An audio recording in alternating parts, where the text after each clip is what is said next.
श्रीमद् भागवत गीता अध्याय 4 दिव्य ज्ञान। भगवान श्री कृष्ण ने कहा, मैंने इस अमर योग विद्या का उपदेश सूर्य देव विवस्वान को दिया और विवस्वान ने मनुष्यों के पिता मनु को दिया और मनु ने इसे इक्ष्वाकु को दिया। इस प्रकार यह परम विज्ञान गुरु परंपरा द्वारा प्राप्त किया गया और राजर्षियों ने इस विधि से इसे समझा, किंतु काल क्रम में यह परंपरा छिन्न हो गई, अतः यह विज्ञान यथारूप में लुप्त हो गया लगता है। आज मेरे द्वारा वही यह प्राचीन योग यानी परमेश्वर के साथ अपने संबंध का विज्ञान तुमसे कहा जा रहा है, क्योंकि तुम मेरे भक्त तथा मित्र हो, अतः तुम इस विज्ञान के दिव्य रहस्य को समझ सकते हो। अर्जुन ने कहा, सूर्यदेव विवस्वान आपसे पहले हो चुके ज्येष्ठ हैं, तो फिर मैं कैसे समझूं कि प्रारंभ में भी आपने उन्हें इस विद्या का उपदेश दिया था। श्री भगवान ने कहा, तुम्हारे तथा मेरे अनेकानेक जन्म हो चुके हैं, मुझे तो उन सबका स्मरण है, किंतु हे परंतप तुम्हें उनका स्मरण नहीं रह सकता है। यद्यपि मैं अजन्मा तथा अविनाशी हूँ और यद्यपि समस्त जीवों का स्वामी हूँ, तो भी प्रत्येक युग में मैं अपने आदि दिव्य रूप में प्रकट होता हूँ। हे भरतवंशी, जब भी और जहाँ भी धर्म का पतन होता है और अधर्म की प्रधानता होने लगती है, तब तब मैं अवतार लेता हूँ। भक्तों का उद्धार करने, दुष्टों का विनाश करने तथा धर्म की फिर से स्थापना करने के लिए मैं हर युग में प्रकट होता हूँ। हे अर्जुन, जो मेरे आविर्भाव तथा कर्मों की दिव्य प्रकृति को जानता है, वह इस शरीर को छोड़ने पर इस भौतिक संसार में पुनः जन्म नहीं लेता, अपितु मेरे सनातन धाम को प्राप्त होता है।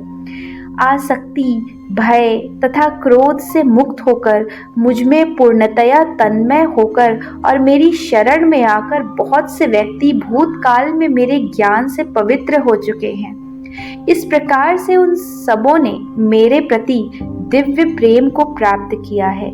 जिस भाव से सारे लोग मेरी शरण ग्रहण करते हैं, उसी के अनुरूप मैं उन्हें फल देता हूँ। हे पार्थ, प्रत्येक व्यक्ति सभी प्रकार से मेरे पथ का अनुगमन करता है।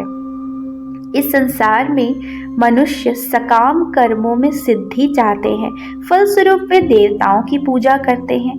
निसंदेह इस संसार में मनुष्यों को सकाम कर्म का फल शीघ्र प्राप्त होता है। प्रकृति के 3 गुणों और उनसे संबद्ध कर्म के अनुसार मेरे द्वारा मानव समाज के 4 विभाग रचे गए। यद्यपि मैं इस व्यवस्था का सृष्टा हूँ, किंतु तुम यह जान लो कि मैं इतने पर भी अव्यय अकर्ता हूँ। मुझ पर किसी कर्म का प्रभाव नहीं पड़ता, न ही मैं कर्म फल की कामना करता हूँ। जो मेरे संबंध में इस सत्य को जानता है, वह भी कर्मों के फलों के पाश में नहीं बंधता। प्राचीन काल में मैं समस्त मुक्तात्माओं ने मेरी दिव्य प्रकृति को जान करके ही कर्म किया, अतः तुम्हें चाहिए कि उनके पद चिन्हों का अनुसरण करते हुए अपने कर्तव्य का पालन करो।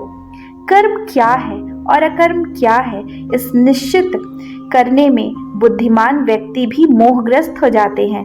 अतएव मैं तुमको बताऊंगा कि कर्म क्या है, जिसे जानकर तुम सारे अशुभ से मुक्त हो सकोगे। कर्म की बारीकियों को समझना अत्यंत कठिन है, अतः मनुष्य को चाहिए कि वह यह ठीक से जाने कि कर्म क्या है, विकर्म क्या है और अकर्म क्या है।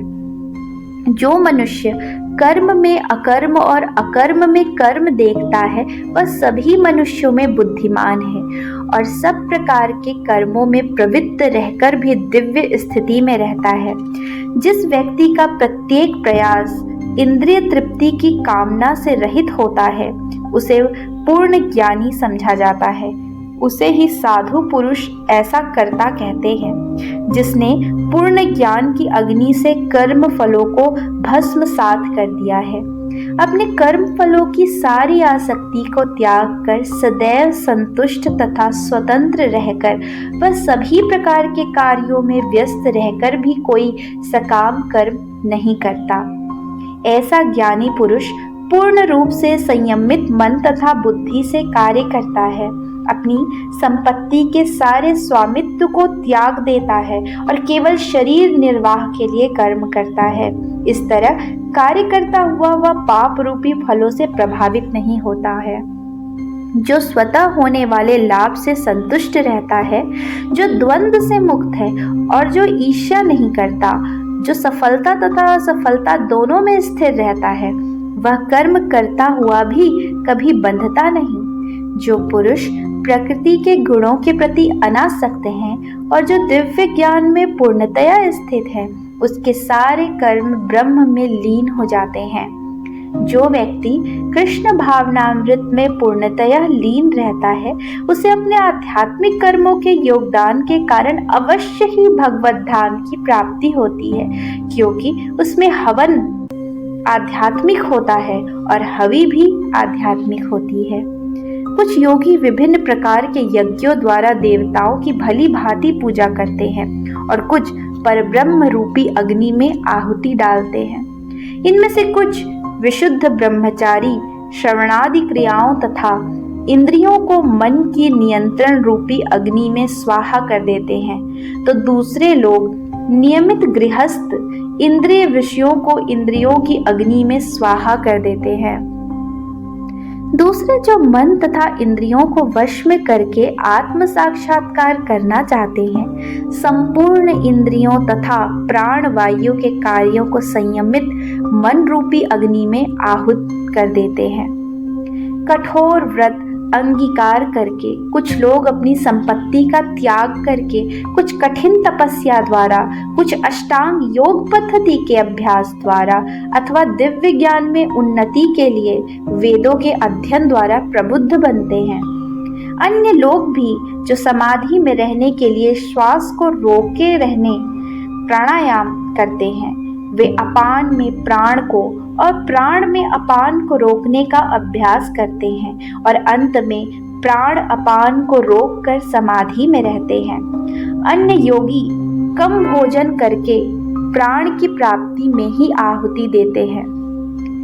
ये सभी यज्ञ करने वाले यज्ञों का अर्थ जानने के कारण पाप कर्मों से मुक्त हो जाते हैं और यज्ञों के फल रूपी अमृत को चखकर परम दिव्य आकाश की ओर बढ़ जाते हैं।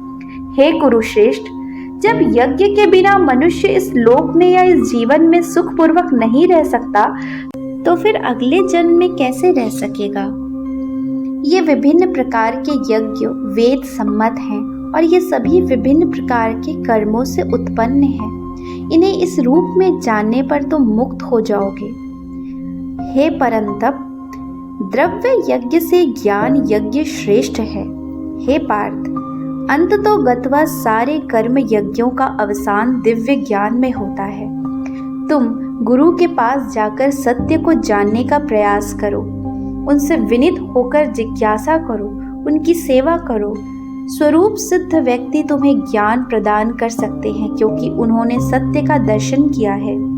स्वरूप सिद्ध व्यक्ति से वास्तविक ज्ञान प्राप्त कर चुकने पर तुम पुनः कभी ऐसे मोह को प्राप्त नहीं होगे, क्योंकि इस ज्ञान के द्वारा तुम देख सकोगे कि सभी जीव परमात्मा के अंश स्वरूप हैं, अर्थात वे सब मेरे हैं। यदि तुम्हें समस्त पापियों में भी सर्वाधिक पापी समझा जाए, तो भी तुम दिव्य ज्ञान रूपी नाव में स्थित होकर दुख सागर को पार करने में समर्थ होगे। जैसे प्रज्वलित अग्नि ईंधन को भस्म कर देती है, उसी तरह हे अर्जुन, ज्ञान रूपी अग्नि भौतिक कर्मों के समस्त फलों को जला डालती है। इस संसार में दिव्य ज्ञान के समान कुछ भी उदात्त तथा शुद्ध नहीं है। ऐसा ज्ञान समस्त योग का परिपक्व फल है। जो व्यक्ति भक्ति में सिद्ध हो जाता है, वह यथा समय अपने अंतर में इस ज्ञान का आस्वादन करता है। जो श्रद्धालु दिव्य ज्ञान में समर्पित है और जिसने इंद्रियों को वश में कर लिया है, वह इस ज्ञान को प्राप्त करने का अधिकारी है और इसे प्राप्त करते ही वह तुरंत आध्यात्मिक शांति को प्राप्त होता है। किंतु जो अज्ञानी तथा श्रद्धा विहीन व्यक्ति शास्त्रों में संदेह करते हैं, वे भगवत भावनामृत नहीं प्राप्त कर सकते, अपितु नीचे गिर जाते हैं। संशय आत्मा के लिए न तो इस लोक में न ही परलोक में कोई सुख है। जो व्यक्ति अपने कर्म फलों का परित्याग करते हुए भक्ति करता है और जिसके संशय दिव्य ज्ञान द्वारा विनष्ट हो चुके हैं, वही वास्तव में आत्मपरायण है। हे धनंजय, वह कर्मों के बंधन से नहीं बंधता। अतएव तुम्हारे हृदय में अज्ञान के कारण जो संशय उठे हैं, उन्हें ज्ञान रूपी शास्त्र से काट डालो। हे भारत, तुम योग से समन्वित होकर खड़े हो और युद्ध करो।